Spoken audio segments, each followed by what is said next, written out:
c'est l'association des amateurs de la musique andalouse. On organise le festival national qui s'appelle Nouba El Mizan. Alors on aura, Inch'Allah, deux grands orchestres. Le premier orchestre de Fès, l'Othmani, sous la présidence de l'Othmani, avec Naram et Anram. Et c'est la chorale de Naram et Anram, sous la direction de Kharshafi. Et bien sûr, ce soir, on va rendre hommage à un grand maître de la musique andalouse et du Samah Sofi qui s'appelle Haj Mohamed Benis. On va lui rendre hommage. Demain, demain samedi soir, on aura la deuxième partie du festival Nouba et Mizan. Il va y avoir le grand ensemble de la musique andalouse de Dar el-Ela, plus la chorale de Dar el-Ela et quelques membres de l'orchestre de Rabat, Shawin et Meknes. Et on aura l'occasion, Inch'Allah, d'honorer un grand maître aussi de la musique andalouse demain qui s'appelle Al-Khomsi, qui est un grand maître de la musique andalouse de la ville de Meknes. Parfait. Alors, cette neuvième édition, euh, comment se caractérise-t-elle par rapport aux précédentes? Est-ce qu'il y a des nouveautés qui ont été introduites? Alors, cette année, Nouveau Mizan, on veut rendre d'abord hommage à deux grands maîtres de la musique andalouse et puis donner l'occasion à des jeunes talents pour montrer des jeunes talents et surtout des jeunes choristes et chorales qui ont une très belle voix. On va leur donner leur chance aussi de s'exprimer, de nous montrer aussi leur savoir-faire et surtout un grand jeune de la musique andalouse qui s'appelle talentueux, c'est Marwan Haji, qui va être demain avec nous samedi, Marwan Haji. Et bien sûr la chorale de Dar el-Ela, et puis l'ensemble de Dar el-Ela, et quelques membres de l'orchestration, comme je vous ai dit tout à l'heure, ils sont tous des jeunes. Hein. C'est pour encourager la jeunesse et c'est eux qui vont prendre, si, en quelque sorte, la relève de cet art ancestral qui est la musique andalouse. D'accord. Pouvez-vous nous faire un petit rappel ou un petit historique de votre association? Ah ouais, notre association, euh, elle a 60 ans maintenant. Elle a 60 ans. Elle a été créée en 1958. Elle a été créée pour sauvegarder ce patrimoine musical arabo-andalou.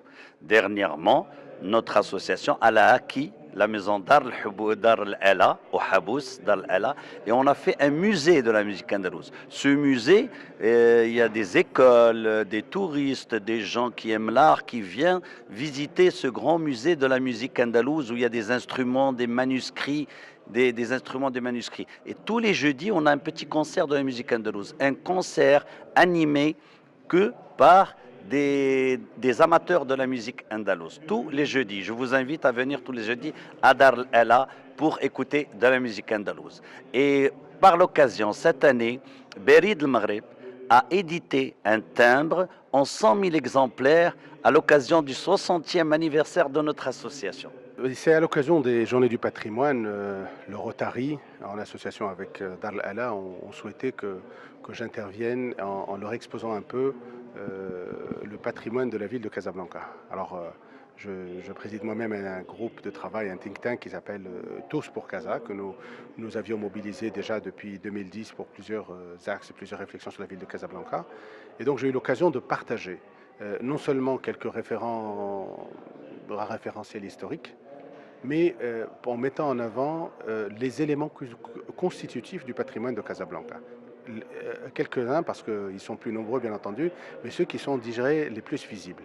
Alors ces éléments constitutifs, on peut évoquer dans un premier temps des lieux, c'est-à-dire la Médina de Casablanca, on peut évoquer les Habous, qui sont aussi un lieu important. Ensuite, lorsque nous allons un peu plus loin, on retrouve tous les lieux qui ont une représentation importante dans la mémoire des Casablancais, la Corniche, la mosquée Hassan II, mais aussi des événements. Hein. N'oublions pas que la conférence d'Anfa a eu lieu à Casablanca en 1943 et qui a regroupé tous les grands décideurs de ce monde autour du projet de libération de l'Europe. Et donc ces grands personnages se sont réunis ici. La suite a été aussi, avant il y a eu la diffusion du film Casablanca qui aujourd'hui est d'une renommée mondiale et qui mérite de devenir un référentiel important en tant que film, en tant que patrimoine de notre ville, on peut se l'approprier. C'est l'exemple un peu du Rix Café qui est devenu un des lieux qui est visité. Ensuite, il y a d'autres éléments. Nous sommes un lieu où les peintres se sont exprimés, où les architectes se sont exprimés, avec une mixité entre l'art moderne et l'art traditionnel en termes d'architecture, d'où a émergé l'art déco. On peut aussi citer le fait que nous devrions un peu plus travailler sur notre patrimoine lié à l'histoire de la ville, les résistants. Tous ces résistants qui ont joué un rôle important doivent être mis en avant. Un musée de la résistance, c'est important.